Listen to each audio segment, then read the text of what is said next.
Good morning, my friends. It is Monday, June 10th, 2024, and this is the Daily Brief. Now, there's a lot to cover here. Let's start here with this. So first, I'm looking at the number. It's 519, and I was thinking we just passed 500,000 Russian troops off the battlefield about 2 weeks ago. And as I looked at the map, 519, it was the 25th. That's 1 week, 2 weeks, 2 weeks and 2 days. So 16 days, and it is up by 19,000 already. That's what the battlefield's been like. So it's been 1,300 change every day. It's only 1190 today, which is down a little bit from the norm for the last month or so, but that's still a few hundred over the average over time. 10 tanks off the battlefield, 13 armored combat vehicles, 51 artillery pieces, 56 vehicles and fuel tanks, but the important one is this one aircraft, and we're going to come back to that in just a moment.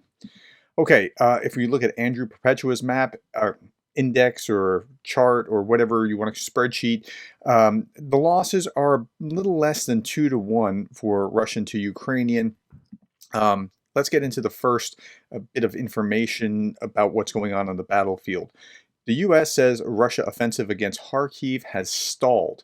Okay, so what's going on here? U.S. President Joe Biden's national security advisor said on Sunday that Russia's advance in northeastern Ukraine's Kharkiv region has stalled. The momentum of that operation in Kharkiv is stalled out, Jake Sullivan told CBS.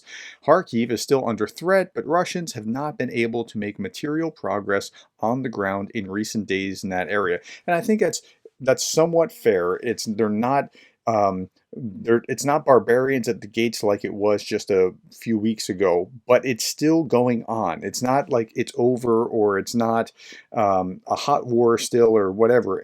It's still very much that, but it is not as threatening as it was. Okay, so Washington recently gave Kyiv the green light to use U.S. supplied weapons in defending the Kharkiv region. Now, this is the important thing. I think this is a little revisionist, this next line. From the president's perspective, this was common sense, Sullivan said. It simply didn't make sense not to allow the Ukrainians to fire across that border to hit Russian guns and emplacements that were firing at Ukrainians.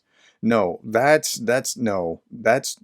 political spin, because Biden has a knee-jerk reaction to not escalate and was not in favor of doing that, and it took heaven and earth being moved to get him to allow that kind of thing. So that's just political spin in my estimation, and I'm pretty sure there are a lot of other politicians who were saying let them be able to do that who would agree with that position.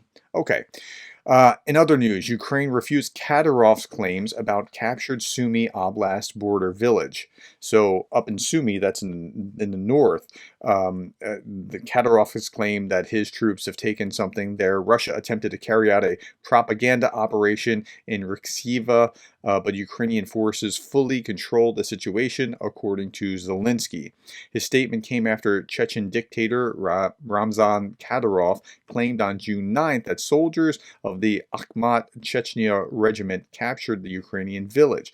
Okay, so what on earth are we talking about here? So if we look at the deep state map, okay, this is the deep state map. All the fighting on the front line is here. If we were going to talk about Kharkiv and Belgrorod, we're over here. This is this little tiny village. See that little red dot up here in Sumy? Okay, this is on the Russian border, and yeah, but apparently Zelensky's refuting that claim. Okay, in other news, Ukraine hit Belgorod for the first time with military aircraft using American ammunition. This wasn't overnight. This was the day before, striking Russian command center and setting fire to an arsenal. A drone also planted a Ukrainian flag on a cell phone tower, and two more drones dropped explosive devices on a car and an administrative building. So I thought the flag on the cell phone tower was an interesting little nuance, and so I went and tracked that down, and here is the drone. Here's the flag. You can see it in this video. And I'm not going to play the rest of the video because it's very hard to see what's going on, but yep, this is the drone that's dropping a Ukrainian flag on a cell phone tower in Belgorod. Okay, In other news, Ukrainian operation yesterday may have hit two Su-57s. Now, we know one is at least pretty significantly damaged, but a second one might also be damaged, and we don't know the extent of that. Ukraine's military intelligence reported earlier on June 9th, that's yesterday, that Ukraine hit a Su-57 fighter jet station in Russia for the first time. Now, these are fifth gen. This is the most recent generation. They're most technologically improved plane. It's their equivalent of our Raptors. The aircraft was reportedly damaged. There's preliminary information that there could have been two down Su-57 aircraft. There's also information, now this is important, there's also information about irrecoverable losses and wounded among the occupiers' personnel. Now, they may have been technicians, but if they were pilots, that's a real big blow. I don't know that they were. I'm just saying that's how you would process this kind of thing. Okay. Now, switching again, Ukraine blows up one S-400 division, two S-300s. Now, these are important. These S-400 and S-300s are anti-aircraft missile systems, right? And they're very expensive. They're one of Russia's more potent systems. Now, Special Herzon Cat. I really like Special Herzon Cat because they do great reporting and they're always fact-checking. They were calling somebody else out yesterday saying, hey, look, you got to be careful with this. Like, this picture does not go with this thing that you just showed. Okay, serious claims regarding tonight's missile strikes on Russian targets in Crimea from General Staff of the Ukrainian Armed Forces, but serious claims require serious evidence. Hopefully this story won't all end with just a text message and there will be confirmation of some sort published in the near future. Like we're hoping, so I appreciate that. Skepticism isn't the right word, but that willingness to make sure that they have their facts straight. Here it is in the Kyiv Post. This is the article. Ukraine hit Russian S-400, S-300 system overnight. Ukrainian forces attacked Russian S-400 and 300 anti-aircraft missile systems in several areas in occupied Crimea on June 10th. One S-400 anti-aircraft missile system was hit near Zhankoy. Two more S-300 anti-aircraft missile units were attacked near Kronomorsky and Yevpatoria, according to the military. None of our missiles fired were intercepted by the enemy's highly effective air defense, the General Staff said. And that got me thinking about it. These missile systems, they're supposed to be anti-aircraft, but they're also, this is what it looks like, S-400, it's also supposed to be anti-ballistic missile systems. And yet our missiles hit the anti-ballistic missile systems. It's that's an interesting thing. Okay.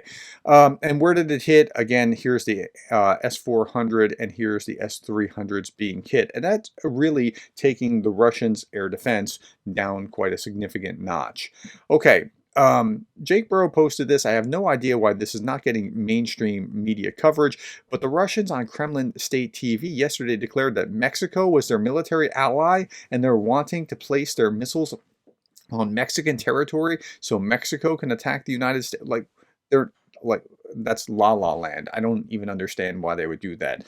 And then I posted this on Twitter yesterday, and it got quite a bit of engagement. What really, really, really bad advice would you give Putin? And Jake's comment was, keep going, you're doing great. Others said the same thing. Invade China. Attack Poland. Visit the Salisbury Cathedral for tourism. Good leaders lead from the front with their men. Go to the trenches and fight. Drink the tea. Hey, don't worry, that window has a lock. Okay, my friends, that's all that I have. Thank you for your time. Thank you for the likes, the shares, the subscribes, and thank you for being the kind of person that cares about Ukraine.